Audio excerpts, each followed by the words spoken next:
Meditation का session अभी हम स्टार्ट करते हैं। सबसे पहले आप जैसे है वैसे आपको बैठना है, कमर पीठ गर्दन सीधी रखना है और चश्मा की ज़रूरत नहीं है अभी, तो आप चश्मा निकाल सकते हैं और हाथ को कंफर्टेबल रखना है, पर इस तरह से हाथ ओपन रहे या इस तरह से भी आप रख सकते हैं। क्योंकि आज हमारा जो टॉपिक है सेशन का, happiness in life through Buddhist culture, so this is also the part of our Buddhist culture, meditation. So it's called a quick relaxation meditation technique. So just be calm yourself. आपको कमर पीठ गर्दन सीधी रखना है, आंखें बंद, सारे विचारों को आपको त्याग देना है।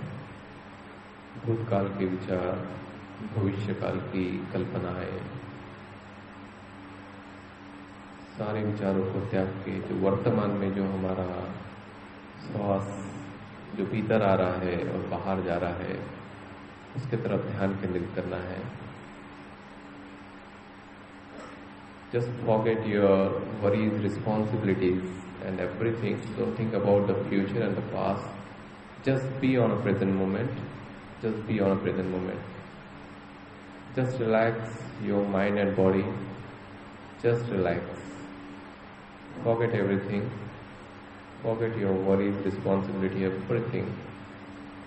Just be on a present moment and concentrate toward your incoming breath and outgoing breath.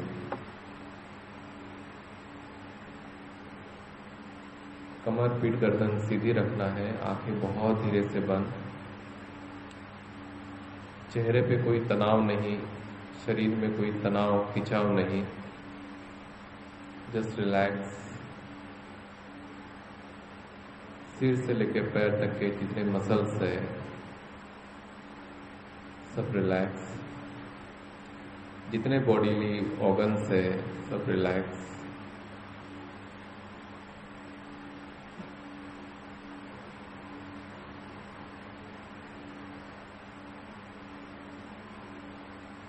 आते हुए सांस को आता हुआ देखना है और जाते हुए सांस को जाता हुआ देखना है और सांस को थोड़ा गहराई से भीतर लेना है और बाहर छोड़ना है। और इसका जो नेचर है, हमारे सांस का जो नेचर है उसे हमें देखना है। क्योंकि जब से हम जन्मे हैं और जब तक के हम मृत्यु को प्राप्त नहीं होते हैं, यह हमारा मालिक है। इसकी तरफ हमने ध्यान केंद्रित करना है। शायद जो भीतर जाने वाला जो सांस है वो थोड़ा ठंडा होगा और बाहर आने वाला जो सांस है वो थोड़ा गर्म होगा। इस नेचर को भी देखना है। साथ ही साथ वो नॉस्ट्रल जो है नाक पे कहाँ टच होता है, इसको भी हमें देखना होगा।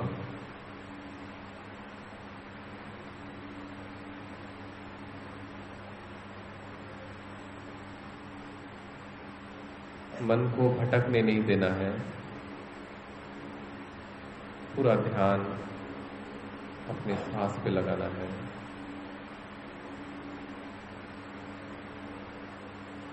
उसके बाद में सारा ध्यान आपके माथे पे, जहाँ हम बिंदी लगाते हैं वहाँ, जिसे थर्ड आइज भी कहते हैं, वहाँ केंद्रित करें।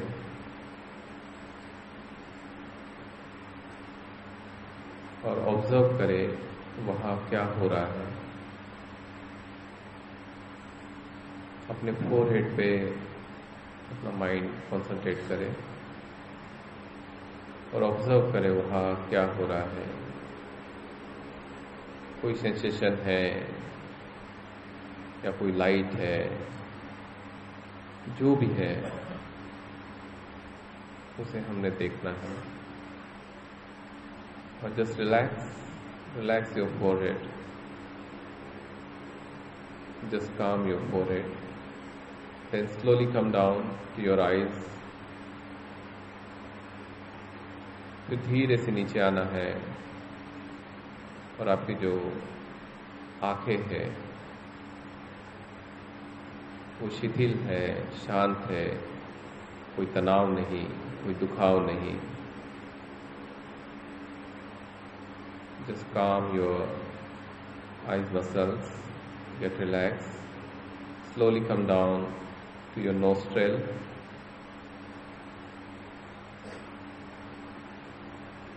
Your lips, upper lips, lower lips, your cheek, your chin. धीरे से नीचे आना है. हमारी जो नासिका है, नाक है, उस पर ध्यान केंद्रित करना है. दोनों गाल, दोनों लिप्स, चिन, पूरा फेस का, पूरे चेहरे का एक साथ निरीक्षण करना है. जस्ट रिलैक्स, सारे मसल्स रिलैक्स, शिथिल और शांत. Then slowly come down to your neck muscle.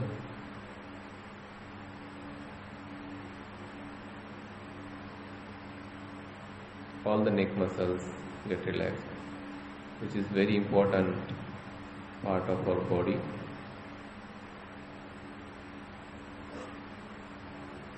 Just relax. आपकी गर्दन, इसकी जो भी मांसपेशियां है, शिथिल है, शांत है. Slowly come down. Both of your shoulders, left and right, दोनों कंधों को एक साथ देखना है. हमेशा कंधे, गर्दन हमेशा तनाव में रहते हैं. Just relax. कोई खिंचाव नहीं, कोई तनाव नहीं. Just relax. धीरे से नीचे आना है. दोनों हाथों की बाहा. Slowly come down. Just observe your arms. All the muscles get relaxed. Then slowly come down to your elbow, lower arm. फिर धीरे से नीचे आते हुए अपनी कोहनी, नीचे की बाह, wrist. Just relax your wrist.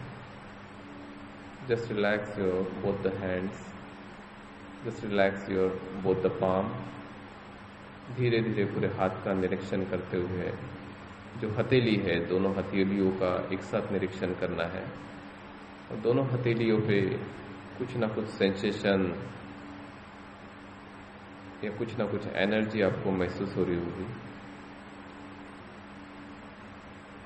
Just observe and relax.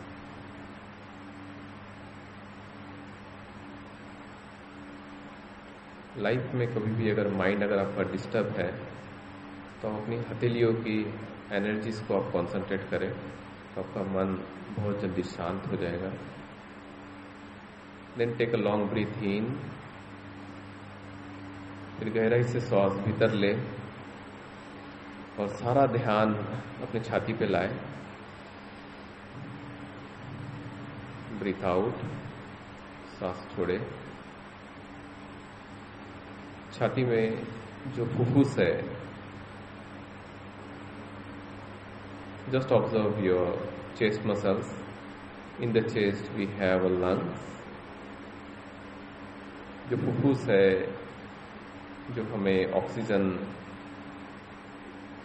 Inhale करने के लिए और एक्सहेल करने के लिए जो हेल्प करते हैं, उसको धन्यवाद कहना है. Say thanks to both of your lungs.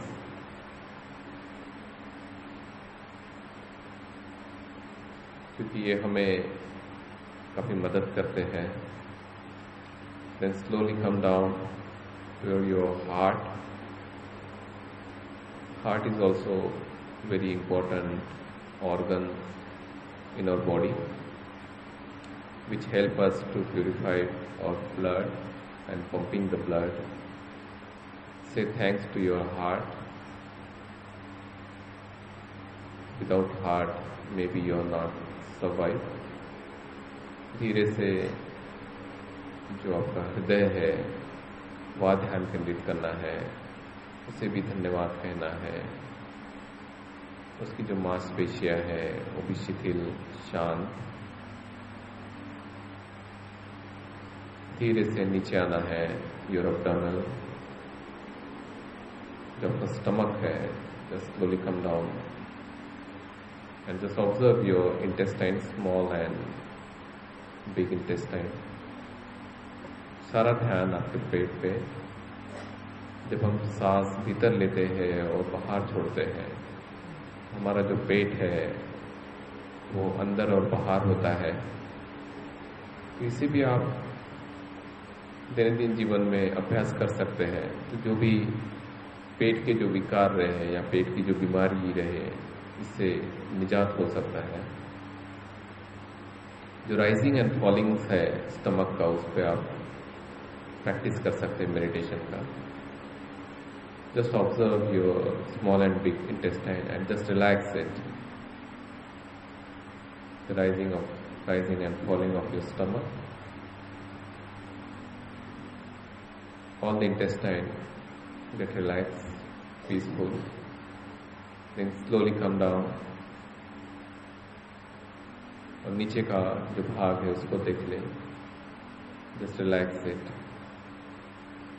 उसके बाद में neck muscles, just observe your neck muscles. हमारी जो गर्दन है उसकी तरफ ध्यान केंद्रित करें।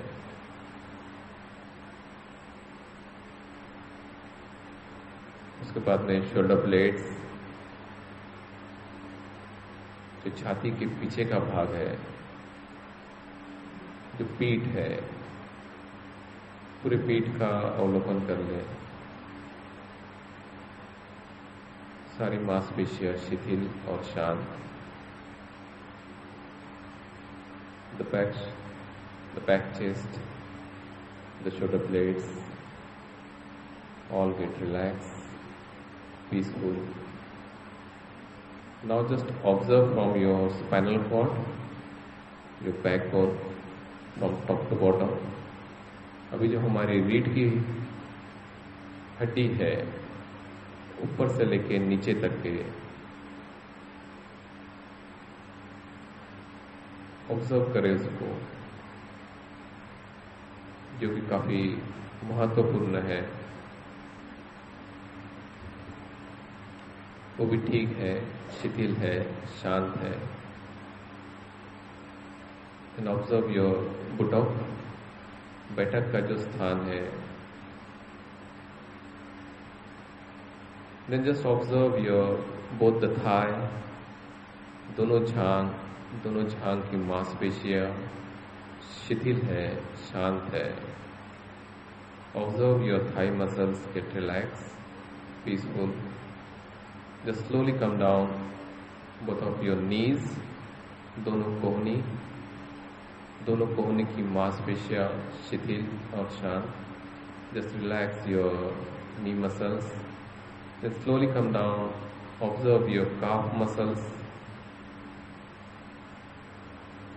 धीरे से नीचे आना है, जो एड़ी है, जो टखना है,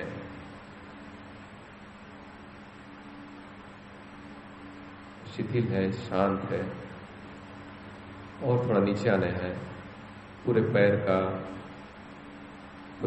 का नीचे ऊपर पूरा निरीक्षण करना है। वो शिथिल है, शांत है, रिलैक्स है। Then slowly come down, just observe your both the foot, all the fingers, and just observe your foot muscles as well as your palm muscles all together and just relax your mind and body. आपके हाथ के muscles और आपके पैर के जो muscles है, पैर के पंजे के जो मसल्स है, एक साथ ऑब्जर्व करें and just relax your mind and body. Just relax your mind and body. Then take a long breath in and out.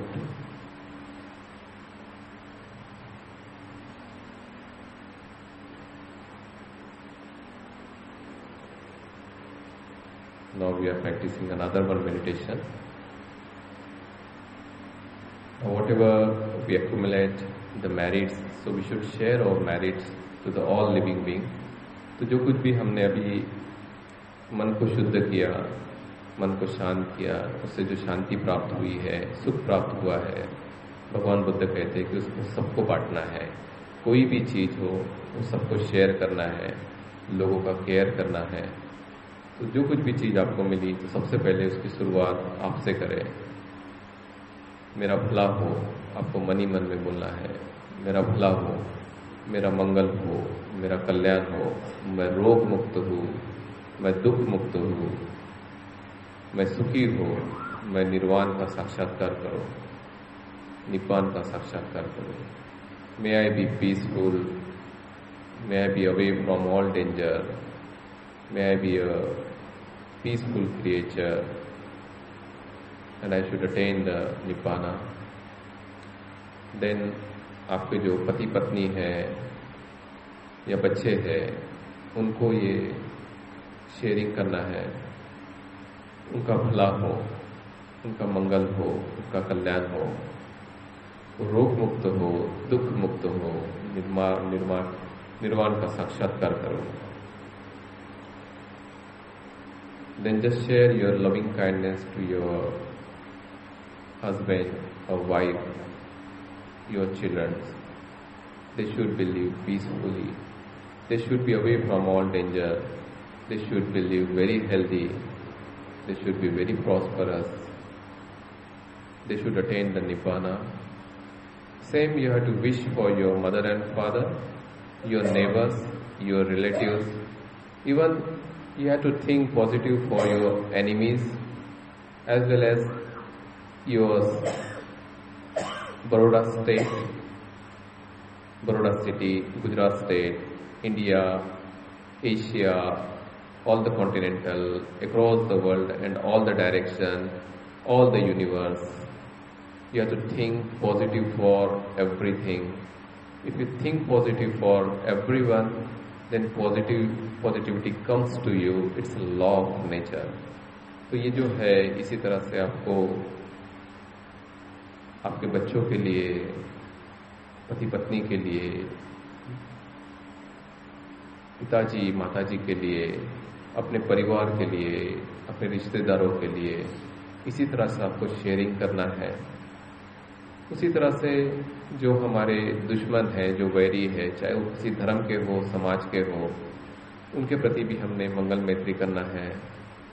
उसी तरह से पूरे गुजरात स्टेट के लिए, बड़ौदा स्टेट के लिए, पूरे भारत के लिए, पूरे विश्व के लिए, और जो भी जल के, थल के या गगन के प्राणी हैं, चाहे जितने भी डायरेक्शन में रहने वाले जो प्राणी हैं उनके लिए, या पूरे ब्रह्मांड में जो भी प्राणी हैं जिनको हम देख सकते हैं, नहीं देख सकते हैं, जो भी एनर्जीज है पॉजिटिव नेगेटिव, उसके लिए भी आपको इसी पॉजिटिव वे से मंगल कामना करना है।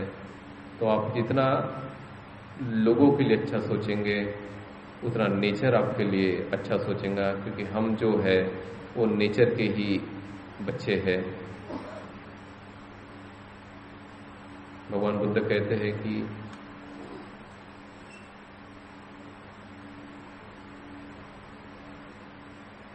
जो आप लोगों को देंगे वही आपको रिटर्न में मिलेगा। तो ये चीज़ हमें सुख शांति लोगों को देना है, तो सुख शांति आपको रिटर्न्स में मिलेगा। धीरे से आपको भी आंखें ओपन करना है 3 बार मेरे पीछे पीछे कहना है, साधु साधु साधु। Thank you.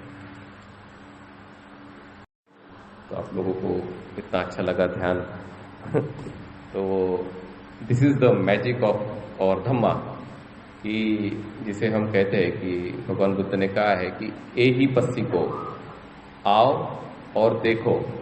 तो ये भगवान बुद्ध का मतलब था कि आओ और इसको रियलाइज करो, इसको देखो आपके कितना प्योर है, और ये मरने के बाद आपको कोई चीज देने वाला नहीं है, ये आंसू फलदायी है, मतलब तुरंत आपको रिजल्ट देने वाला है।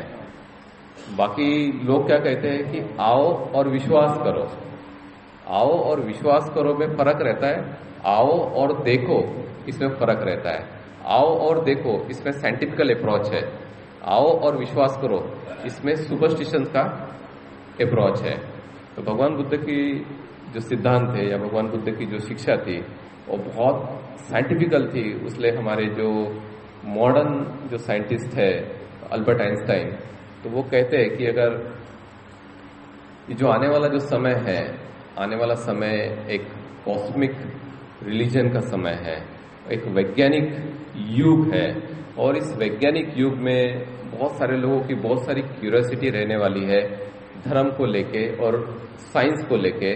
तो इसमें अगर कोई रिलीजन अगर सभी प्रश्नों के अगर उत्तर दे सकता होगा तो वो है Buddhism. Albert Einstein he was not a Buddhist, वो बुद्धिस्ट नहीं था, लेकिन जो उसने लिटरेचर पढ़ा और उसने जो अपनी बुद्धि के तर्क पे उसको समझा, उसके बाद में उन्होंने ये स्टेटमेंट उन्होंने पास किया।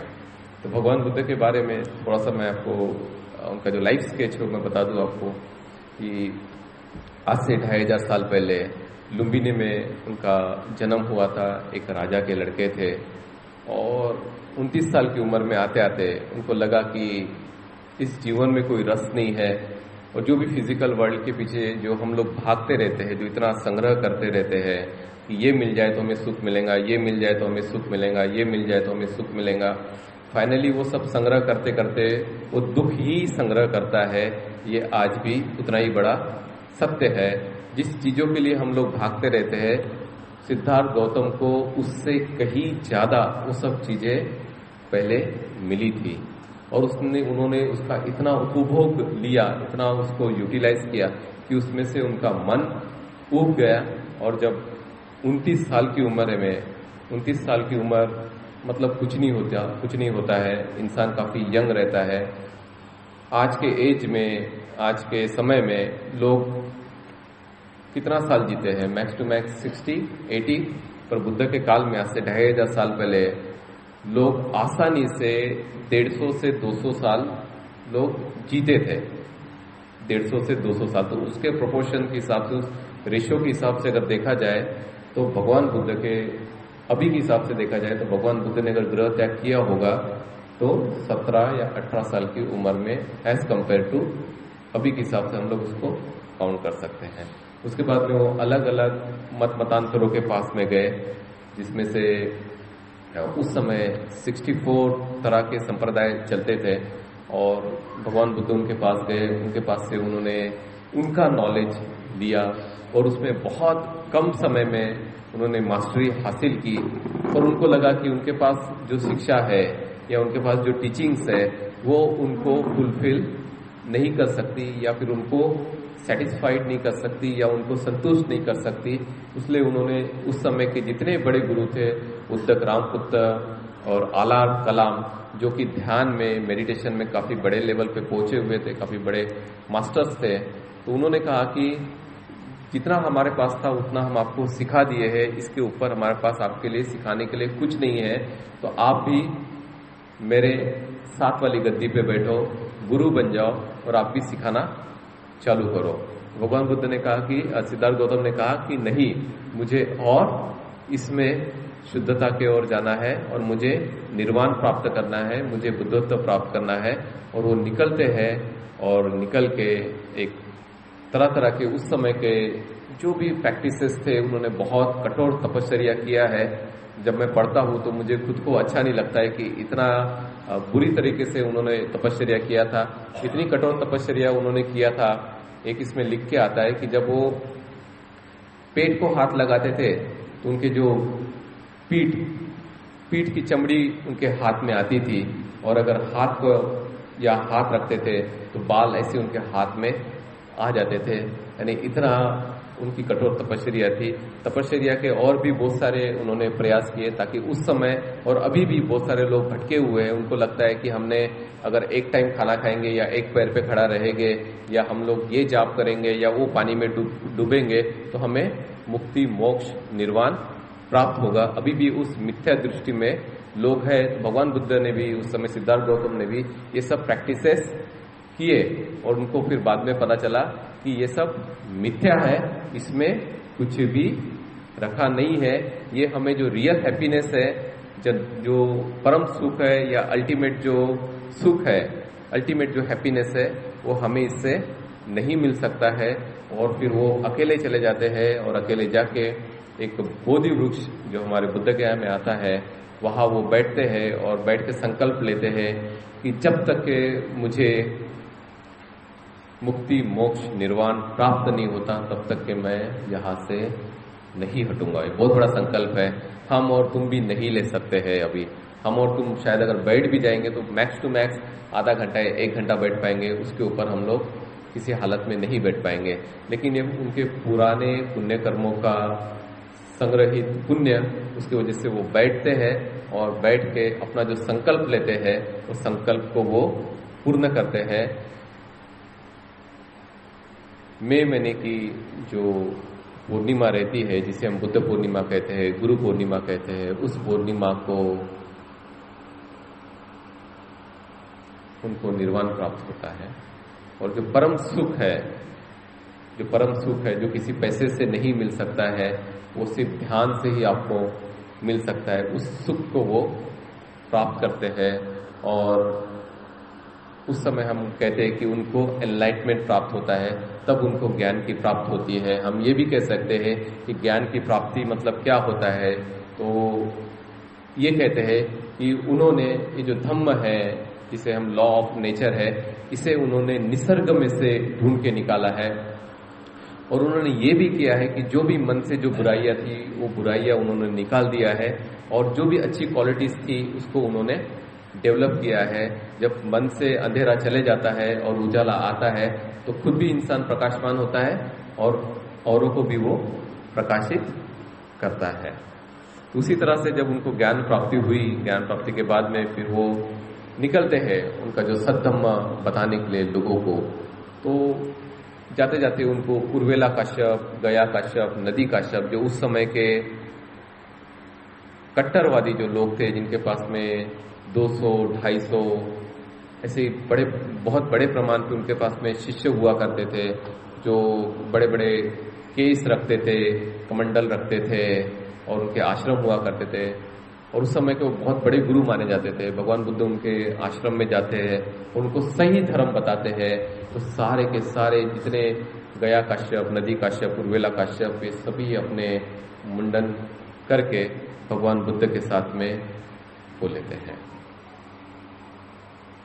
भगवान बुद्ध सारना चाहते हैं, जो उनके साथ में 5 शिष्य जो रहते हैं, 5 शिष्यों को जो उनकी सेवा करते हैं, और सेवा करने के बाद में उनको लगता है कि भगवान बुद्ध विचलित हो गए हैं क्योंकि उन्होंने खाना स्टार्ट कर देते हैं, तो वे उनको छोड़ के चले जाते हैं। भगवान बुद्ध उनके बारे में भी सोचते हैं और भगवान बुद्ध उनके पास जाते हैं। जब वो उनको देखते हैं तो कहते हैं कि ये देखो, पट्टभ्रष्ट श्रमण गौतम आ रहा है, ये आएगा तो हम इसकी कोई सेवा नहीं करेंगे। पर जैसी जैसी सिद्धार्थ गौतम, भगवान बुद्ध जैसी जैसी नजदीक आते हैं तो वो जो उनके जो संकल्प रहते हैं वो टूटना चालू हो जाते हैं, क्योंकि वो तो पहले श्रमण गौतम थे, अभी वो भगवान बुद्ध बन जाते हैं। और भगवान बुद्ध का प्रभाव तो इतना रहता है कि कोई अगर कितना भी नेगेटिव रहा तो भी वो पॉजिटिव हो जाता है। और जब वो जाते हैं तो अपने अपने संकल्प तोड़ के कोई उनको पैर धोने के लिए पानी देता है, कोई आसन बिछाता है और कोई उनको नमस्कार करता है। तो इस तरह से उनके पास में जाके फिर उनको वो धम्म का जो उपदेश है कि किस तरह से उन्होंने बुद्धत्व प्राप्त किया है, 4 आर्य सत्य, आर्य अष्टांगिक मार्ग, और उसको धम्मचक्र प्रवर्तन जो सूत्र है, जो काफी बड़ा और काफी अच्छा सूत्र है, उसमें वो पूरा डिस्क्राइब करते हैं अपनी जो टीचिंग्स है भगवान बुद्ध की, और पूरे ब्रह्मांड के लोग फिर उसमें वो कहते हैं कि साधु साधु साधु, कि ऐसी जो वाणी है या फिर ऐसी जो धर्म की बात है हमने कभी नहीं सुना था, कभी नहीं सुना था। तो वो जो बात है भगवान बुद्ध ने काफी हजारों सालों के बाद में या करोड़ों सालों के बाद में फिर से इस पृथ्वी लोक पे उन्होंने कहा। और उसी तरह से फिर सिद्धार्थ गौतम, भगवान बुद्ध तरह तरह के लोगों के पास में जाते हैं, तरह तरह के राजा, तरह तरह के नगरों में वो जाते हैं, और जो उनकी जो शिक्षा है वो शिक्षा वो देते हैं। तो उस समय के अगर आप देखेंगे तो चाहे वो भंगीर हो, चाहे वो राजा रहो, चाहे वो व्यापारी रहो, सारे तबके के लोग, सारे संप्रदाय के लोग भगवान बुद्ध को फॉलो करना चालू कर देते हैं। ये उनकी खासियत थी भगवान बुद्ध की, कि जहां पे भी जाते थे उसको अपना वो बना लेते थे। तो भगवान बुद्ध की ये जो क्वालिटीज है, ये क्वालिटीज क्यों उनमें आई है, ये क्वालिटीज हमारे में क्यों नहीं है? क्योंकि हम लोग वो सब चीजों की प्रैक्टिस नहीं करते हैं। तो भगवान बुद्ध ने जो हमें डे टू डे लाइफ में प्रैक्टिस करने के लिए जो बोला है वो है पंचशीला। 5 शील क्या है? तो 5 शील आता है कि पानाति पाता वेरमणि, मतलब कि मैं कोई भी हिंसा नहीं करने का, अदिन्न दाना वेरमणि, कोई भी चीज बिना दिए हुए नहीं लेने का या चोरी नहीं करने का, कामे सुमिच्चाचारा वेरमणि, मतलब आप किसी भी प्रकार का सेक्सुअल मिसकंडक्ट आपको नहीं करना है, आपको व्यभिचार नहीं करना है, पति ने पति धर्म निभाना है, पत्नी ने पत्नी धर्म निभाना है। फिर चौथा आता है कि मूसावादा वेरमणि, आपको किसी प्रकार का झूठ, चुगली, निंदा या असत्य जिसका आपको वेरीफाइड नहीं है किसी चीज की बात, वो बात को आपको लोगों से नहीं कहना है। उसके बाद में सूरा मेर मज्ज पमाद ठाना, मतलब किसी भी प्रकार का नशा पता करने से हमें भगवान बुद्ध ने दूर रखा है। तो ये 5 शील जो है ये आप गृहस्थों को भगवान बुद्ध ने दिए हैं। किसी भी हालत में आप जितना उसको प्रैक्टिस कर सकते हैं ये आपको प्रैक्टिस करना है। तो ये जो जिस तरह से अगर कोई मकान बनाना है या कोई बिल्डिंग बनाना है तो फाउंडेशन जितना मजबूत रहेगा उतना ही जो मकान रहेगा वो उतना स्ट्रांग रहता है। तो ये जो शील है, जो शील की बुनियाद है, ये बहुत ज्यादा इंपॉर्टेंट है हमारे समाज के लिए। आज हमारे समाज में जो प्रॉब्लम्स है ना, जितने प्रॉब्लम्स है, पति पत्नी में प्रॉब्लम्स है, या फिर पड़ोस पड़ोस में प्रॉब्लम्स है, या फिर प्रजा और नेताओं में जो प्रॉब्लम्स है, या पुलिस या प्रजा में प्रॉब्लम्स है, तो आप देखेंगे पंचशील टूटने के वजह से ये प्रॉब्लम्स है और कोई प्रॉब्लम्स नहीं। कोई देवी देवता ऊपर से आके तुम्हारे जीवन में कोई प्रॉब्लम्स क्रिएट नहीं करता है, कोई परमेश्वर आके आपके लाइफ में कोई प्रॉब्लम्स क्रिएट नहीं करता है, उनको कोई पड़ी भी नहीं है। पर वो आपके ही जो अपने लोग हैं वो प्रॉब्लम क्रिएट करते हैं। ये हाथ है, ये हाथ को अगर मैं इस तरह से किसी के सिर से लेके जाऊंगा तो उसको सुख निर्माण होगा। यही हाथ है, अगर उसको मैं मारूंगा तो उसको दुख निर्माण होगा। तो सुख और जो दुख है वो हम क्रिएट करने वाले हैं, कोई और जो अनसीन जो एनर्जीज है या शक्ति है वो नहीं है। तो ये हमने समझना है। तो ये पंचशीलों का हमने पालन करना है। पंचशीलों के साथ साथ पालन करने से भगवान बुद्ध ने हमें ध्यान, जो आप लोगों को मैंने अभी सिखाया है, वो ध्यान का भी अभ्यास भगवान बुद्ध ने हमें करने के लिए बोला है। अगर हमें एक सुखी जीवन अगर हमें अपनाने का है, आप बताइए कि सुखी जीवन बनाने के लिए क्या आप चाहेंगे कि आप जिससे शादी करें वो शीलधारी ना हो? कोई एक्सेप्ट करेगा ये बात को? कोई पति भी ये चाहेगा नहीं कि उसकी पत्नी शीलवान ना हो, या पत्नी भी नहीं चाहेंगे, कोई नहीं चाहेगा। वो चाहेंगे हमारा नेता भी शीलवान हो, नेता भी चाहेगा कि हमारी प्रजा भी शीलवान हो। तो शील का बहुत ज्यादा इंपॉर्टेंस है। शील मतलब ट्रस्ट है, एक विश्वास है। शील टूटना मतलब विश्वास टूटने जैसा है। तो अगर आपके जीवन में, अगर आपको समाज को एकत्रित करना है, जोड़ना है, समाज को अगर एक नई डायरेक्शन देना है तो आपको समाज को शीलवान बनाना, आपके फैमिली को शीलवान बनाना, आपके लोगों को शीलवान बनाना बहुत ज्यादा जरूरी है। उसके बाद में ध्यान और शील एक दूसरे को सपोर्ट करते हैं। जैसा अगर हमें ये हाथ खराब है और ये हाथ से धोने का है, तो ये दोनों हाथ अगर एक दूसरे को अगर रगड़ते हैं तो उसी तरह से जो मट्टी है, ये हाथ की रो या ये हाथ की रो, वो साफ हो सकती है। उसी तरह से मेडिटेशन भी आपको ये सपोर्ट करता है पांचशील पालन करने के लिए। आप पांचशील कब तोड़ते हैं? क्योंकि आपका मन आपके काबू में नहीं है। अगर आपका मन आपके काबू में है तो मेडिटेशन के थ्रू आप अपने मन को, आपके ब्रेन को आप कंट्रोल कर सकते हैं। आपका ब्रेन अगर आपके कंट्रोल में है तो आपकी जो इंद्रिया है वो आपके कंट्रोल में है, तो आपके जो शील है वो भी आपके कंट्रोल में है। एक बार माइंड कंट्रोल में आ गया तो हर चीज कंट्रोल में आना पॉसिबल है। तो ये माइंड और ये शील, या फिर हम यूं कहें कि ये मेडिटेशन और ये मोरालिटी, ये समाज के दो पहिए है। ये मजबूत होना बहुत ज्यादा जरूरी है। उसके बाद में भगवान बुद्ध कहते हैं कि हमारे जीवन में, हमारे डे टू डे लाइफ में हमें दुख आता है, तो मुझे बता सकते हैं कि आपको दुख किस कारणों से आता है? Can anybody explain why suffering comes to you? दुख क्यों आता है? कर्म, ये भी एक सिद्धांत है। और कोई? तृष्णा और मोर एक्सपेक्टेशन। और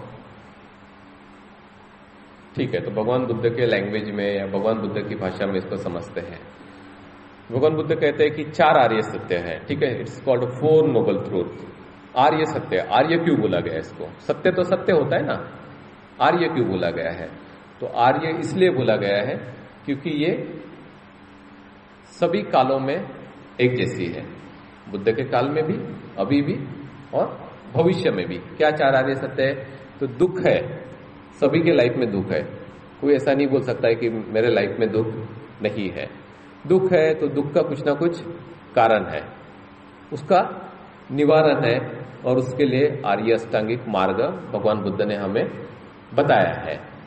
तो दुख है तो भगवान बुद्ध क्या कहते हैं कि दुख किस चीज से उत्पन्न होता है? तो पहला भगवान बुद्ध कहते हैं कि जाति भी दुखा, कि इंसान जब जन्मता है तो कोई हंसते हुए जन्मता है क्या? कोई एक एग्जाम्पल बताओ। नहीं, वो रोते हुए ही जन्मता है। अगर नहीं रोता है तो उसको मार के रुलाया जाता है। तो जो जन्म जो चालू होता है वो कैसे होता है? दुख से चालू होता है। फिर बाद में इंसान बड़ा होता है, बड़ा होने के बाद में उसे तरह तरह की बीमारियों से गुजरना पड़ता है। कोई बीमारी सुख लाती है क्या?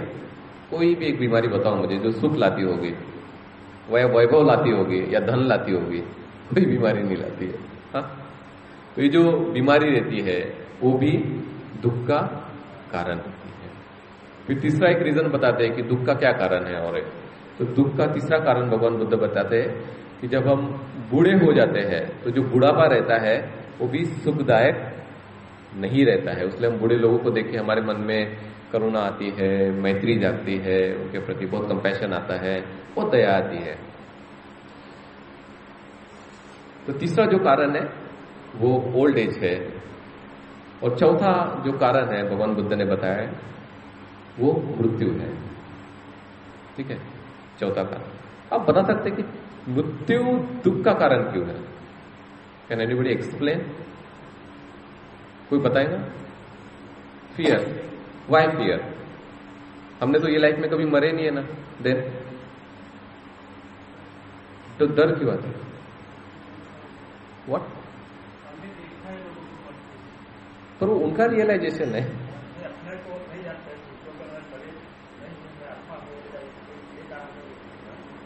ठीक है, दूसरा अस्तित्व खत्म होता है। और हमारा जो लगाव होता है लोगों से या अटैचमेंट। और कोई? मरते समय हम दुखी क्यों हो जाते हैं या हम भयभीत क्यों हो जाते हैं?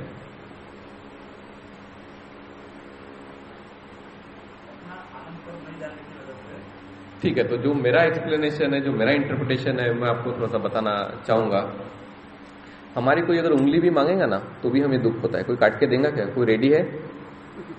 कोई हाथ नहीं है। और मरते समय तो पूरा शरीर छोड़ना पड़ता है ना। वो किसको छोड़ना पड़ता है?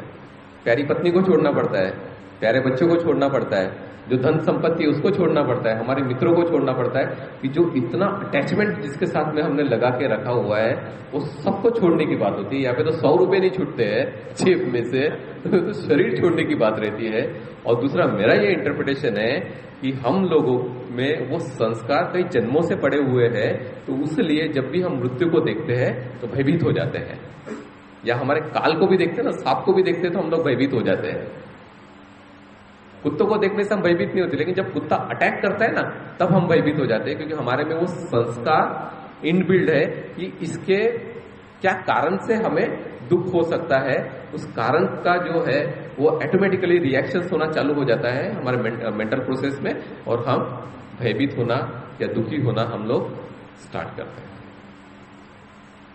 तो जो मृत्यु भी है वो भी दुख का एक कारण है। उसके बाद में भगवान बुद्ध कहते हैं कि अगर हमें एक बार जो आनंद है, जो उनके शिष्य रह चुके हैं, तो वो कहते हैं कि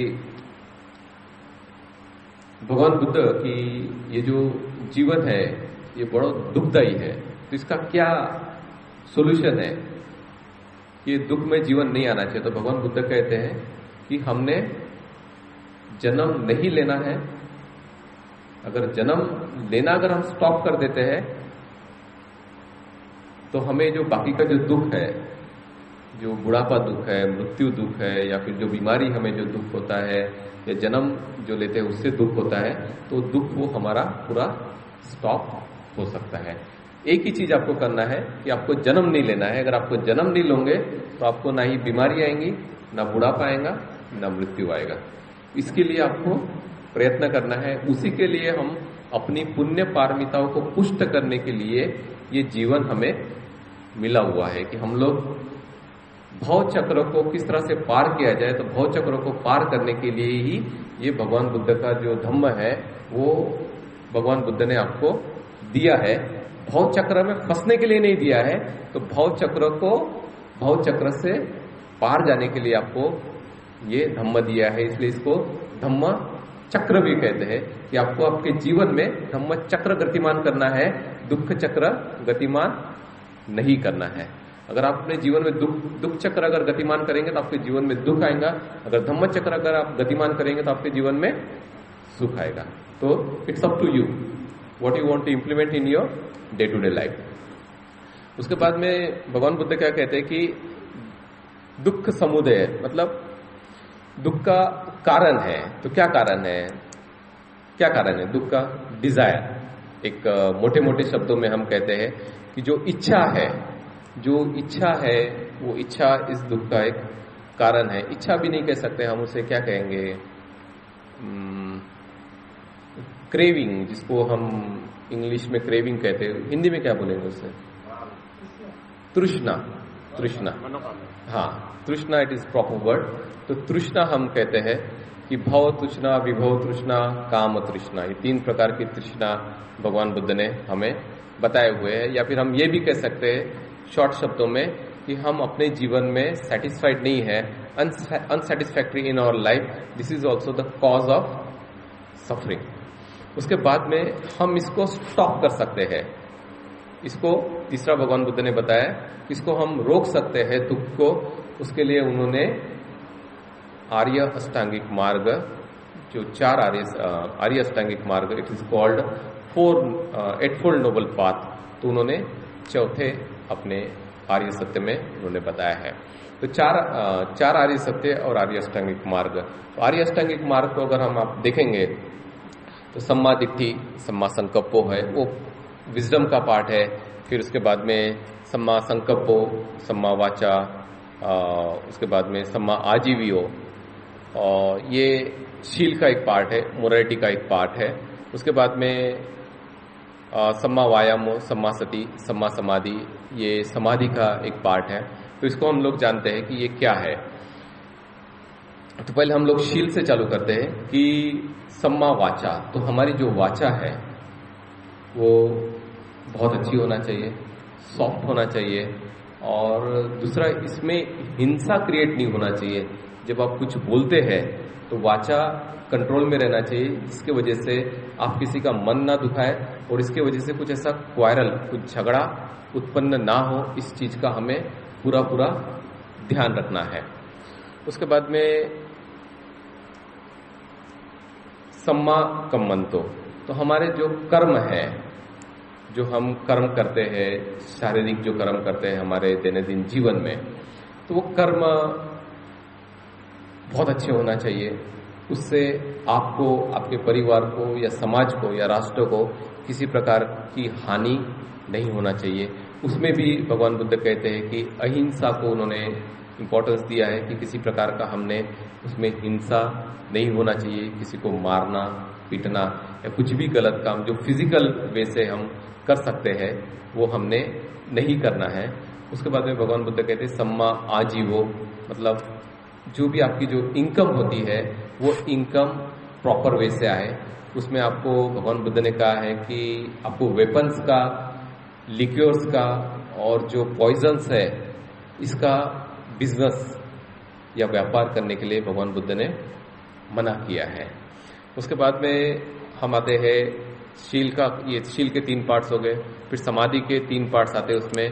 तो सम्मा वायामो, वायामो मतलब जो हम फिजिकल एक्सरसाइज करते हैं वो आपके शरीर के लिए है, पर भगवान बुद्ध यहाँ मेंटल एक्सरसाइज की बात करते हैं कि सम्मा वायामो। सम्मा वायामो का अर्थ ये होता है कि हमारे मन में अगर कुछ अच्छा है, जो भी अच्छी क्वालिटीज होंगी, तो उसको हमारे मन में ही रखना है, उसको संग्रहित करके रखना है। जो भी अच्छी क्वालिटीज होंगी, हो सकता है कि आप बहुत अच्छे स्पीकर होंगे, हो सकता है कि आप बहुत अच्छे राइटर्स होंगे, हो सकता है कि आप लोगों का केयर करने वाले होंगे, हो सकता है कि आप अच्छे डोनर्स होंगे, अच्छे मेडिटेशन प्रैक्टिशनर होंगे, शील का पालन करने वाले होंगे। तो ये सब क्वालिटीज अच्छी है, ये सब क्वालिटीज मुझे अपने अंदर प्रिजर्व करके रखने का है। अच्छी क्वालिटीज है, इसको मुझे बाहर जाने नहीं देना है।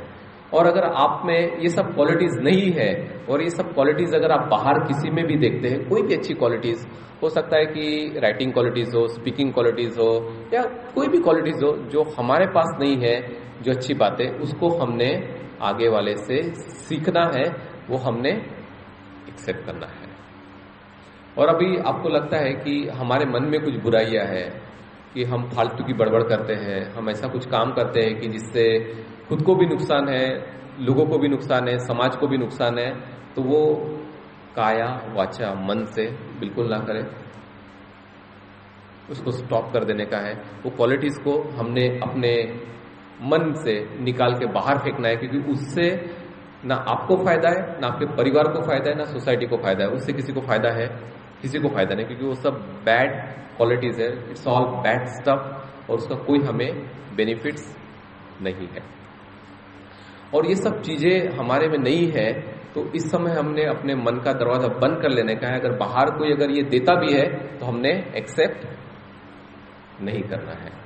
ये बहुत इंपॉर्टेंट एक्सरसाइज है, मेंटल एक्सरसाइज। अगर ये कोई भी धर्म का इंसान करेगा ना, तो उस इंसान का, उस फैमिली का या उस समाज का डेवलपमेंट ही होगा। बहुत इंपॉर्टेंट है। और उसके बाद में भगवान बुद्ध कहते हैं कि सम्मा सती, हमने कंसंट्रेशन का या मेडिटेशन का प्रैक्टिस करना है। जो मैंने भी आपको पढ़ाया है वो उसको आपको डे टू डे लाइफ में अगर आप प्रैक्टिस करेंगे तो ये जो हमारे एटफुल नोबल पाथ है उसको समझने के लिए आपको मदद होगा। उसके बाद में राइट माइंडफुलनेस, जिसे हम कहते हैं कि सम्मा समाधि, तो जब आप इसको अच्छे से प्रैक्टिस करेंगे तो आपका मन स्थिर हो जाएगा, शांत हो जाएगा, समाधिस्थ हो जाएगा। तो आपको जो अलग अलग ध्यान की जो अलग अलग लेवल्स है उसको आप एक्सपीरियंस कर सकते हैं। उसके बाद में भगवान बुद्ध प्रज्ञा की बात करते हैं कि राइट व्यूज, हमारे जो व्यूज है जो कि बहुत इंपॉर्टेंट रहते हैं कि मैं इस मानसिकता का इंसान हूँ, या फिर मैं इस विचारधारा का इंसान हूँ, या फिर मैं ये दृष्टिकोण का इंसान हूँ। तो जो आपका जो दृष्टिकोण है, जो व्यूज है, वो बहुत क्लियर होना चाहिए, बहुत ज़्यादा क्लियर होना चाहिए, क्योंकि ये आपके पूरे लाइफ को या आपके पूरे लाइफ स्ट्रक्चर को पूरा वो डिसाइड करता है। तो हमारे जो व्यूज है वो क्या होना चाहिए, तो हमने ये चीजों का ध्यान रखना है कि जो 4 आर्य सत्य है उसका हमने ध्यान रखना है कि जो भी हमें दुख आता है तो इस दुख का कुछ ना कुछ कारण है, उसका निराकरण है, उसके लिए आर्य अष्टांगिक मार्ग है। तो ये व्यूज आप में होना चाहिए। आपको अगर आपके व्यूज अगर इस तरह से कि जो भी दुख अगर आपके जीवन में आता है वो किसी परमेश्वर परमात्मा या देवी देवता की इससे आता है, तो ये आपको दिमाग से निकाल देना है, क्योंकि आपके व्यूज को वो इसे मिथ्या दृष्टि कहते हैं। और जो इंसान मिथ्या दृष्टि में रहता है वो इंसान कितना भी पूजा पाठ कर ले, कितना भी वो महल बना ले भगवानों के लिए, तो भी मिथ्या दृष्टि में रहने के बावजूद उसका जो मानसिक विकास होना चाहिए, धार्मिक विकास होना चाहिए, तो वो नहीं हो पाता है। भगवान बुद्ध कहते हैं कि ऐसी जो इंसान है मरने के बाद भी अच्छी गति को नहीं जाते हैं। इतना इंपॉर्टेंस मिथ्या दृष्टि को भगवान बुद्ध ने दिया है। उसलिए भगवान बुद्ध ने जो आर्य अष्टांगिक मार्ग है सबसे पहले उन्होंने सम्मा दिट्ठी बोला है। हमारी दृष्टि, हमारे व्यूज, हमारा दृष्टिकोण बिल्कुल क्लियर होना है, साफ होना है। अगर नहीं समझता है कोई चीज तो हमारे जो गुरुज है, हमारे जो टीचर्स है उसे समझ लेना है, एक नहीं 10 बार जाके उसको समझ लेना है, क्योंकि ये अध्यात्म का मार्ग है, ये स्पिरिचुअलिटी का मार्ग है। तो इसमें हमें एक अच्छे टीचर्स की सख्त जरूरत पड़ती है और टीचर्स से ही ये सब चीजें आप समझ सकते हैं। आप किताबों को पढ़ के थोड़ा कुछ समझ लेंगे, लेकिन इसको जो रियलाइज करना है आपके टीचर से ही आप करा सकते हैं। तो सम्मा दिट्ठी के बाद में आता है सम्मा संकल्प, जो हमारे जो संकल्प विकल्प जो हमारे दिमाग में चलते रहते हैं, तो वो हमारे प्योर रहे, शुद्ध रहे, वो भी बहुत ज्यादा जरूरी है। तो उसमें भगवान बुद्ध कहते हैं कि किसी भी प्रकार का हिंसा का विचार हमारे मन में नहीं आने देना है। तो भगवान बुद्ध ने हिंसा को, अहिंसा को बहुत ज्यादा इंपॉर्टेंस दिया है। तो हिंसा हमारे मन में नहीं आना है, हमें अहिंसक रूप से ही काम करना है। भगवान बुद्ध ने जो इतना हिंसक था, जिसका नाम अहिंसक था, जिसे हम अंगुलीमाल के नाम से जानते हैं, जिसे राजा नहीं, उसकी जो सेनापति जो उसको जीत नहीं सके, तो भगवान बुद्ध ने अपने मैत्री, करुणा, प्रज्ञा के बल से जो अंगुलीमाल था उसको जीत लिया। इतना हिंसक इंसान को सिद्धार्थ गौतम बुद्ध ने उनको अहिंसक बना दिया, जिसे हम अंगुलीमाल के नाम से हम जानते हैं। तो भगवान बुद्ध को हिंसा बिल्कुल पसंद नहीं थी। मेरा कहने का मतलब यही है, मैं इतना इसको एम्फेसाइज इसलिए कर रहा हूँ क्योंकि समाज में हिंसक प्रवृत्ति के लोग बहुत ज्यादा है और हिंसा में वो बहुत ज्यादा बिलीव करते हैं। उनको लगता है कि हिंसा से ही हम हर चीज प्राप्त कर सकते हैं। छोटा बच्चा रहे, जवान रहे या कोई भी रहे, तो उनको लगता है कि हम मारामारी करेंगे या हम ब्लड शेड जब हम बहाएंगे तभी वो सब चीजों को हम अचीव कर सकते हैं। तो उनके लिए बहुत बड़ा उदाहरण है भगवान बुद्ध और बहुत बड़े उदाहरण है हमारे डॉक्टर बाबा साहेब अम्बेडकर कि जिन्होंने इतनी बड़ी क्रांतियां की, लेकिन ब्लड का एक बूंद भी धरती पे गिरने नहीं दिया। तो ये दो हमारे पास में नॉन वायलेंस के दो आदर्श है, हमने इनको मानना है और इन्हीं के बताए हुए मार्ग पे हमें चलना है जितना हम चल सकते हैं। तो ये सब चीजें अगर हमारे डे टू डे लाइफ में अगर हम लोग लाते हैं 4 आर्य सत्य, आर्य अष्टांगिक मार्ग को, तो उतना ही हमारे जो खुद का जो लाइफ है, जो हमें हैप्पीनेस की तरफ जो लेके जाने का है, हम लोग लेके जा सकते हैं। जैसा अभी आपको पता है कि भूटान जो है, हमारे यहाँ जीडीपी के ऊपर डिस्कशंस होता है, लेकिन भूटान में ग्रॉस नेशनल हैप्पीनेस इंडेक्स, उसके ऊपर उन लोग डिस्कशन करते हैं। तो हम लोग जीडीपी के ऊपर डिस्कशन करते हैं, वो उन लोग ग्रॉस नेशनल हैप्पीनेस इंडेक्स के ऊपर वो डिस्कशंस करते हैं कि किस तरह से हमारे सोसाइटी के लोगों का हैप्पीनेस बढ़े। तो हैप्पीनेस जरूरी नहीं है कि आपको हर मटेरियल चीज मिल जाएंगी उसके बाद में ही हैप्पीनेस आएगा। मैं ऐसी बहुत सारे लोगों से मिलता हूँ, आपके गुजरात के है काफी सारे बिजनेसमैन जिनके पास में किसी चीज की कमी नहीं है। वो चाहे तो इस तरह का यूनिवर्सिटी एस्टैब्लिशमेंट कर सकते हैं, लेकिन फिर भी उनके पास में पीस ऑफ माइंड नहीं है। मैं बहुत सारा न्यूज़पेपर में पढ़ते रहता हूँ, टेलीविजन में देखता हूँ कि बहुत सारे एक्टर्स, एक्ट्रेस बहुत सारे बिजनेसमैन, चाहे वो एशिया के हो या यूरोप या अमेरिका के हो, उन्होंने सुसाइड किया है, जिनके पास में जिस चीज के लिए आप स्ट्रगल करते रहते हैं वो सब चीजें उनके पास में बहुत ज्यादा प्रमाण में थी, लेकिन फिर भी मेंटल पीस नहीं रहने की वजह से, जिसे हम कहेंगे कि हैप्पीनेस नहीं रहने की वजह से उन्होंने उसको, अपने लाइफ को खत्म कर दिया है।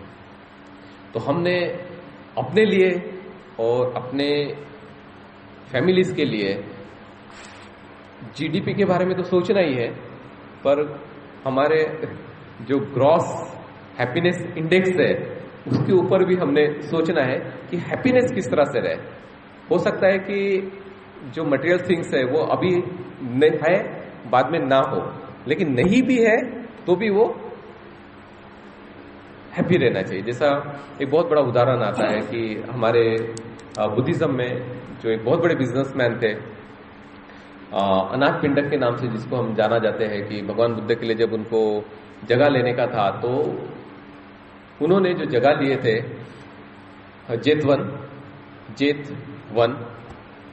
तो उन्होंने सोने की मुद्राएं डाल के वो जगह परचेस किया था, इतने रिच वो थे।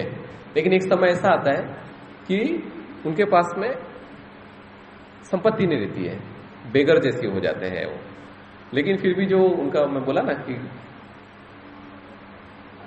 हैप्पीनेस इंडेक्स जो था वो काफी हाई था, क्योंकि उनके पास बुद्ध की टीचिंग्स थी, उनके पास में मेडिटेशन का पावर था, उनको पता था कि जो भी चीज है वो परिवर्तनशील है, आज है तो कल नहीं है, बाद में वो आ भी सकती है। तो जब उनकी विपरीत परिस्थिति आई तब भी उन्होंने मन का संतुलन नहीं खोया, और भगवान बुद्ध अपने जो 38 मंगल है उसमें कहते हैं कि फुट्ठस्स लोकतम में ही चित्तन यस्सन कंपति, मतलब ये लोक धर्म है। निंदा, प्रशंसा, हार जीत, यश अपयश, जय पराजय, ये हर एक इंसान के जीवन में आते जाते रहता है, चाहे वो राजा हो या रंक हो, कोई हो, चाहे वो एशिया का हो, अफ्रीका का हो, यूरोप का हो, किसी कंट्री का हो, तो उसके जीवन में ये सब चीजें आती ही है।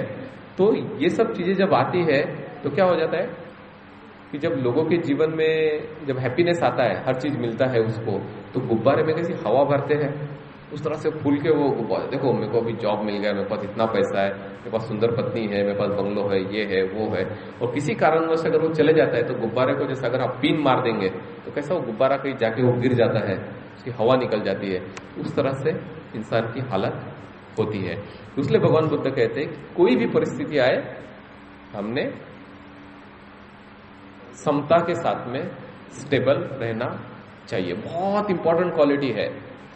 किसी इंसान को अगर आपको मेजर करने का है कि इंसान अपने लाइफ में कितना सुखी है, तो उसके अंदर समता कितनी है, कितना स्टेबल है वो, इससे आप उसकी स्पिरिचुअलिटी या उसका मानसिक लेवल आप जांच सकते हैं कि उसमें मैच्योरिटी कितनी आई है। ये एक मापदंड आप ले सकते हैं। बहुत इंपॉर्टेंट क्वालिटी है ये कि आपके जीवन में समता कितनी आई है। तो इस समता आपको कैसे आएगी? इस समता आपको मेडिटेशन करने से ही आएंगी, क्योंकि आपका मन अगर कंट्रोल में रहेगा तो ये सब जो चीजें, जो अप्स एंड डाउन्स आपके जीवन में आएंगी, तो उस समय आप स्टेबल रहेंगे, आपका मन स्टेबल रहेगा। बहुत ज्यादा जरूरी है। तो उसके बाद में भगवान बुद्ध ने बताया कि हमें 4 ब्रह्म विहार उन्होंने बताए हैं। 4 ब्रह्म विहार में, जिसे हम कहते हैं कि भगवान बुद्ध में बहुत मेजर क्वालिटीज थी कि अनंत मैत्री, अनंत करुणा, अनंत मुदिता, अनंत उपेक्षा, ये 4 क्वालिटीज, ये भी हमारे डे टू डे लाइफ में बहुत ज्यादा मायने रखती है।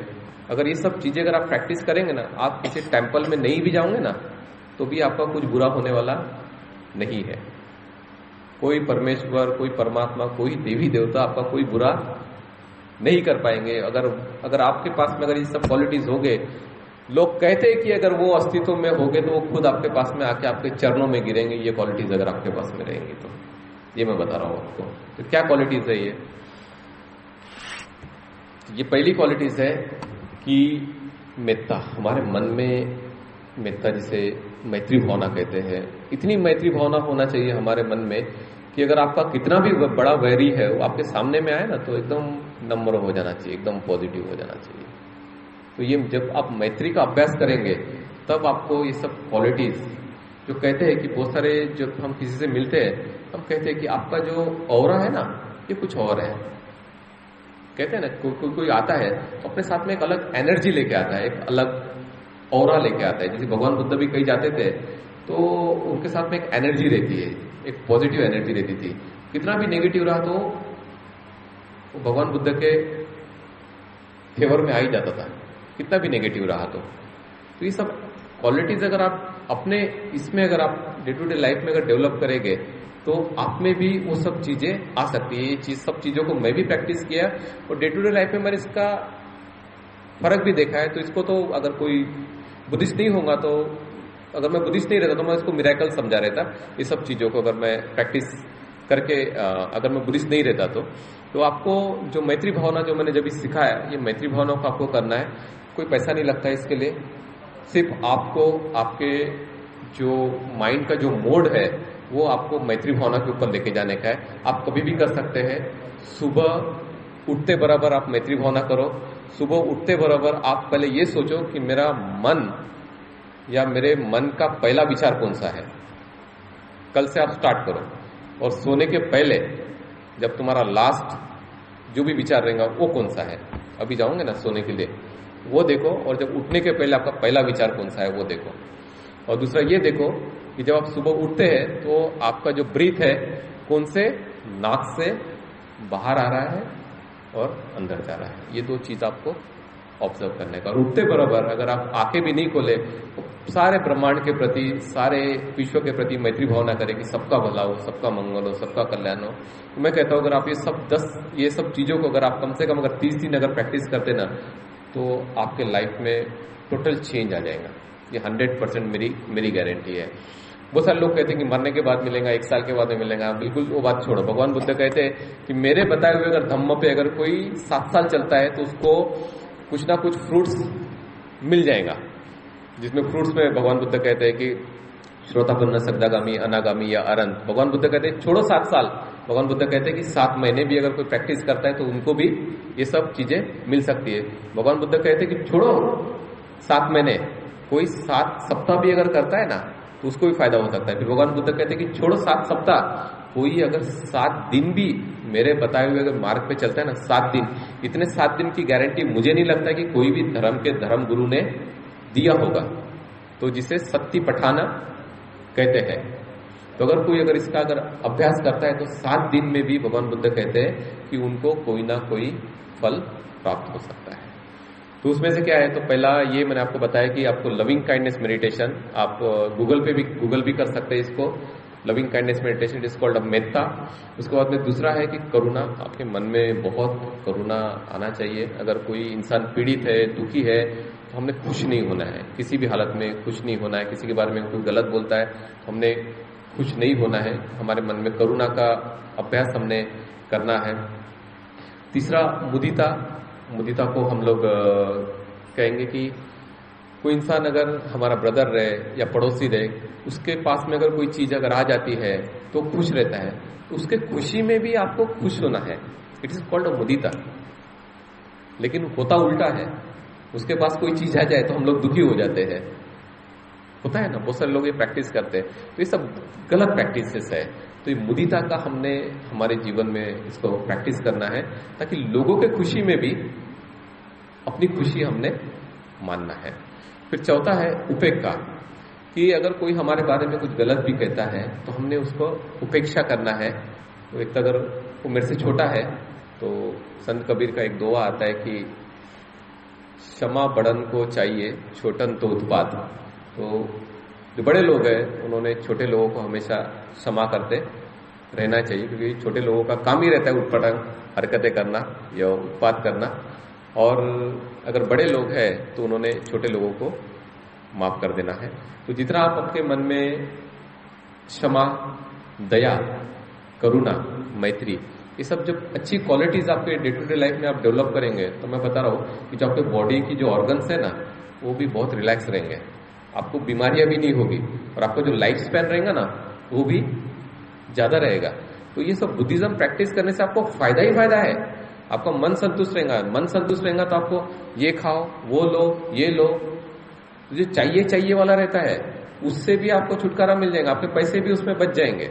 तो ये सब भगवान बुद्ध ने जो आपको दिया है ना धम्म, ये इकोनॉमिकल, सोशल और पॉलिटिकल डेवलपमेंट के लिए सब चीजें बातें, ये सब चीजें और बातें उन्होंने बताए हुए हैं। और कोशिश करने का है कि हमें कोई भी परिस्थिति आए चेहरे पे हमने स्माइल रखने का है। कि भगवान बुद्ध का एक सिद्धांत है कि वो nothing is permanent in this world. कोई भी परिस्थिति रहो, कोई भी चीज रहे, तो वो ज्यादा देर के लिए नहीं रहती है। मुझे किसी ने पूछा है कि वो सुख के लिए हमने क्या करना चाहिए ताकि मैं हमेशा खुश रहूं, तो मैंने कहा भैया आप अपने चेहरे पे स्माइल रखो, हमेशा सुखी रहोगे तुम। तो चेहरे पे आप स्माइल रखो, आगे वाले को भी देख के बहुत अच्छा लगता है, क्योंकि अगर आप मायूसी अगर चेहरा लेके जाएंगे तो उसको भी नेगेटिव वाइब्रेशंस मिलते हैं। अगर आप स्माइलिंग फेस, अच्छा फेस लेके जाएंगे तो उसको भी पॉजिटिव, आपको भी पॉजिटिविटी, तो एक पॉजिटिव वर्ल्ड हम लोग इससे बना सकते हैं। तो ये सब चीजें अगर हम डे टू डे लाइफ में अगर हम लोग इम्प्लीमेंट करते हैं तो ये हमारे लिए अच्छा है। नहीं तो एक इंग्लिश में एक सेंटेंस है कि कल्चरलेस वल्चर, मतलब ये सब कल्चर है, बुद्धिस्ट कल्चर है, और जो ये कल्चर को अगर नहीं इम्प्लीमेंट करता है तो वल्चर हो जाता है। वल्चर किसे कहते हैं हम लोग? गिद्ध जिसे हम कहते हैं, तो हम गिद्ध हो जाएंगे। और गिद्ध का काम क्या रहता है? नोचना, काटना, बरोबर। तो ये सब चीजें हमने नहीं करना है। हमने बाबा साहेब के बच्चे लोग हैं, भगवान बुद्ध के बच्चे लोग हैं, सम्राट अशोक के बच्चे लोग हैं, कनिष्क के बच्चे लोग हैं हम लोग। तो उन्होंने जो किया था वो दृष्टिकोण से, उस पॉइंट ऑफ व्यू से हमें सभी काम करने का है, स्टडी भी करने का है। तो एक साइंटिफिकल अप्रोच रख के हमने स्टडी करना है। अगर आप साइंस पढ़ते हैं तो साइंटिस्ट कैसा सोचते हैं उस सोच के हिसाब से हमने स्टडी करना है। भगवान बुद्ध को भी आप पढ़ते हैं तो भगवान बुद्ध कैसा सोचते थे उस पॉइंट ऑफ व्यू से आपको स्टडी करने का है। मैथमेटिक्स भी अगर आप पढ़ते हैं तो मैथमेटिशियन किस तरह से सोचते थे उस हिसाब से आपको स्टडी करना है।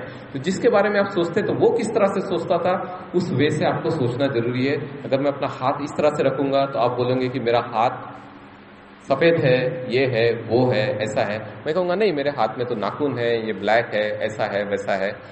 आप अपनी जगह सही है, मैं अपनी जगह सही हूं, दोनों सही है। तो हमें अपने व्यूज चेंज करना है। क्या है? एक तो मुझे हाथ इस तरह से करना होगा, या मुझे उस साइड में आना होगा, या आपको इस साइड से आके उस चीजों को देखना होगा। तो ये जब हम व्यूज जब हम चेंज करेंगे तो समाज के बहुत सारे जो प्रॉब्लम्स है वो सॉर्ट आउट हो सकते हैं। तो मैं अपने जो स्पीच है यही मैं समाप्त करता हूं, और अगर कोई क्वेश्चंस होगा तो प्लीज आप मुझसे पूछ सकते हैं। Thank you. हैप्पीनेस के बारे में जो बंदे जी ने बताया, आप कुछ पूछना चाहे तो प्लीज आप पूछ सकते हैं। किसी को कुछ सवाल हो आप बंदे से कुछ पूछना चाहे या तो कुछ चीजें बहुत ही शॉर्ट में पता है ये चीज, मैं बोलता हूँ टाइमर इसे पता है, ऐसा मान सकते हैं। ये बहुत गहरे सब्जेक्ट है, इस पर पूरा दिन क्या 3 दिन 4 दिन का ये कोर्स हो सकता है। तो दैट की बहुत ही शॉर्ट में बताया बट बहुत ही कम्प्लीटली उन्होंने एड्रेस किया है। तो दैट किसी को अगर कुछ पूछना है प्लीज तो आप पूछ सकते हैं। कोई क्वारीज होंगी या कहीं पर भी पुनर्जन्म के बारे में? ये बहुत कॉम्प्लिकेटेड इश्यू है। तो संत कबीर जी कहते हैं कि ज्ञानी से ज्ञानी मिले तो रस की लूटम लूट, ज्ञानी से अज्ञानी मिले तो होए माता फूट। तो मैं जब इसके बारे में कोई पूछता है तो मैं उनसे कहता हूं कि आप मेडिटेशन का प्रैक्टिस करो एटलीस्ट 1-2 साल, उसके बाद में फिर मेरे पास में आके आप डिस्कशन करो, ठीक है? तो फिर मैं उस लेवल पे आप आ जाएंगे तो जो मुझे समझाना है वो मैं आपको समझा पाऊंगा, ठीक है? तो मैं आपको डिनाई नहीं कर रहा हूं, पर मैं आपको बता रहा हूं कि मैं आई एम रेडी, पर आप थोड़ा सा लेवल आप डेवलप कर लो। ओके।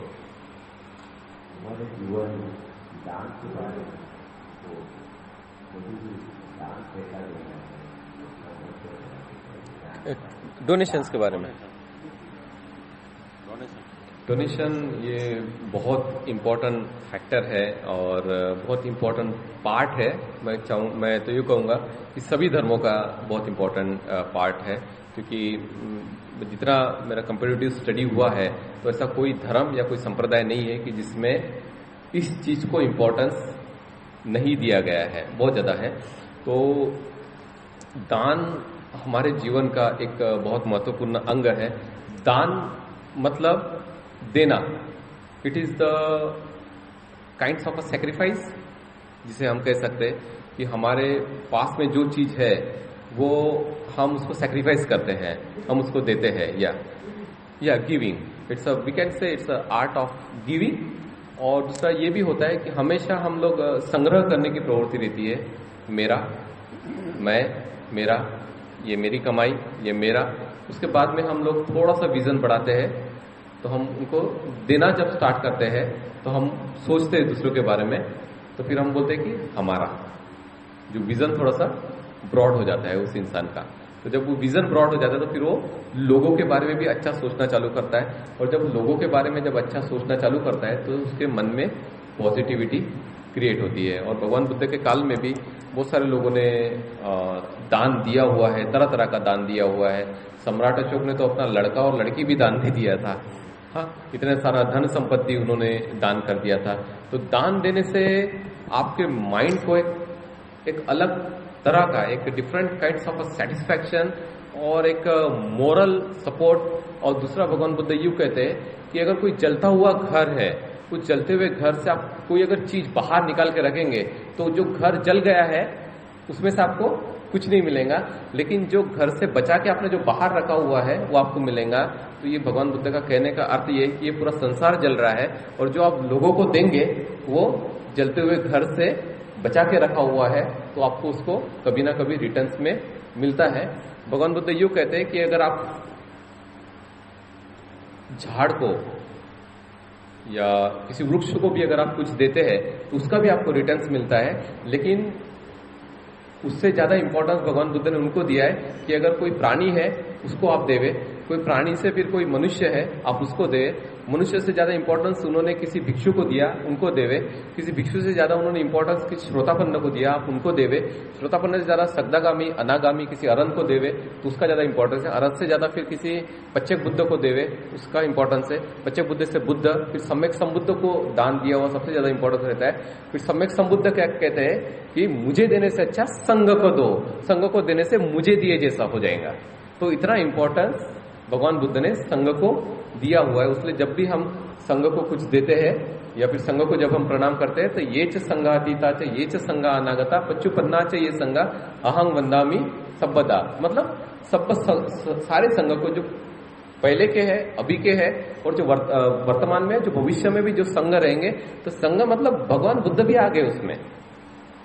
तो सभी को हम लोग प्रणाम करते हैं या सभी संघ को हम लोग ये चीजें देते हैं। तो मेंटली जो प्रोसेस होता है वो सभी को दिए जैसा हो जाता है। तो ये उसका एक इम्पोर्टेंस है। तो डोनेशंस हमने करना चाहिए। इवन मैं अपने जब मैं घर पे था, मेरे दादी के पास रहता था, तो मुझे जब मैं खुद के लिए खाना पकाता था तो मैं थोड़ा चावल उठा के मैं पक्षियों को डाल देता था। मुझे घर के लोग चिल्लाते थे, लेकिन मुझे बहुत अच्छा लगता था, क्योंकि मुझे बहुत ज्यादा पहले से इन्फ्लुएंस रहा है क्रिश्चियनिटी का, मुस्लिम का और इसका गुरु नानक देव का। तो गुरु नानक देव का एक मैंने वो सुना था, तो उसके बाद में फिर मैं जब भी खाना पकाता था या चुपके से मैं कुछ दाने कुछ चुपके से मैं जाके ले लेता था और मैं चिड़ियों को डाल देता था मैं। तो ये सब जो अच्छी प्रैक्टिसेस है ये हमने करना चाहिए। तो डोनेशंस आप कैसे भी स्टार्ट कर सकते हैं और किसी को भी आप दे सकते हैं। मैं तो यूँ कहूँगा कि सबसे ज़्यादा डोनेशन की जो ज़रूरत पड़ती है वो मरीज लोगों को पड़ती है। तो जब भी आपके पास समय रहेगा तो आप मरीज लोगों के लिए आपका तन, मन और धन तीनों देवे, उनको बहुत ज़्यादा इंपॉर्टेंस है। भगवान बुद्ध ने कहा है कि जो रोगी की सेवा करता है वो मेरी सेवा करता है। भगवान बुद्ध ने बिल्कुल नहीं बोला कि भिक्खू की या फिर किसी गरीब की, रोगी की बोला है। तो ये सब चीज़ों को हमने समझना है। ठीक है, ओके, थैंक यू। खूब धन्यवाद। हैप्पीनेस की जो शुरुआत हम हैप्पीनेस ढूंढ रहे थे और बुद्धिज्म हैप्पीनेस में कैसे हमको ले जाता है, तो पंचशील से लेके अष्टांगी का मार्ग तक हमको जो रास्ता बताया है, अगर उसी को हम फॉलो करें तो हैप्पीनेस 24/7 हमारे पास में ही है। मगर सोचने की बात यही है कि ये हमारी वर्तमान लाइफ में वाईफाई एंड हाईफाई से बाहर निकले तभी जाके थोड़ा कुछ फर्क हो सकता है। मगर सेकेंडली मेरा जो अभ्यास है बंदे जी के संपर्क में आने से भी एक जो सोच है, जो थिंकिंग प्रोसेस है, थॉट प्रोसेस है, एक काफी में इसमें चेंजेस आता है। और secondly it help to improve our life. ज़्यादा बात नहीं करेंगे, बंदे जी ने बहुत सारी बात बताई है। आज का प्रोग्राम में आप लोगों ने बहुत बहुमूल्य समय निकाला है और इस धर्म के कार्य में आपने जो योगदान दिया है, आप सब लोगों का मैं कुछ धन्यवाद करता हूँ। और तुलसीदास जी, थोड़ा सा मैं भूल गया था, most important thing, sorry to interrupt you, we are going to organize 4th international Buddhist conference in Ahmedabad this 12th on 12th and 13th we have a peace walk. So we are going to celebrate in Senate Hall, Gujarat university. हाँ 12 जनवरी को अहमदाबाद, गुजरात अहमदाबाद में हम लोग 4था अंतर्राष्ट्रीय बौद्ध सम्मेलन ले रहे हैं। और जो अहमदाबाद यूनिवर्सिटी है तो वहाँ के जो वाइस चांसलर है और वहाँ के जो अलग अलग डिपार्टमेंट्स के जो लोग हैं काफ़ी सहयोग देने के लिए रेडी है। तो आप सब लोगों को आना है और लोगों को मैसेज भी पास ऑन करना है कि गुजरात में बुद्धिस्ट एक्टिविटीज़ होती नहीं है। तो जो हमने बाबा साहेब की 125वीं जयंती से चालू किया है, तो मैंने सोचा था कि बाबा साहेब की 130वीं जयंती तक इसको नॉन स्टॉप करने का, तो आप सब लोगों का सहयोग हमें चाहिए उसके लिए। तो जो भी आप हमें हेल्प कर सकते हैं तन मन धन से, क्योंकि सभी चीज़ों को करने के लिए पैसे की जरूरत पड़ती है, लोग भी हैं। तो आप सब लोग हमें सहयोग करें और खास करके आए, खास करके युवा पीढ़ी को हमें लेके आने का है। उसमें पीस एंड सॉलिडारिटी के ऊपर कॉन्फ्रेंस ऑर्गेनाइज किया है, तो उसमें बहुत सारे भिक्षु लोगों को बुलाया है। और दूसरा, इस बार संघदाना का प्रोग्राम होगा, भिक्षुओं को किस तरह से दान दिया जाता है। संघदान मतलब इसमें भिक्षुओं को जो चीजें लगती है, चीवर इंक्लूडिंग ये, तो ये बुद्धिस्ट कल्चर का एक बहुत इंपॉर्टेंट पार्ट है। तो वो गुजरात के इतिहास में वो 2000 साल के बाद में पहली बार होने वाला है। तो उसमें भी आप पार्टिसिपेट कर सकते हैं। उसका कुछ नॉमिनल कॉस्ट रखे चीवर का और ये सब चीज़ों का। और जो भिक्षु लोग आते हैं आने जाने का उनको खर्चा और जो डोनेशन है वो भी हम देने वाले हैं। उसके बाद में 13 को एक पीस वॉक हम लोग निकालेंगे अहमदाबाद में, और उसके बाद में कुछ साइट विजिट भी रहेगा। और फिर 14 को अपना उत्तरायण रहती है, तो काइट फेस्टिवल में भी लोग पार्टिसिपेट कर पाएंगे। तो आप सब लोगों का वेलकम है उस प्रोग्राम में। Thank you. Thank you friends, इधर हमारा प्रोग्राम खत्म होता है।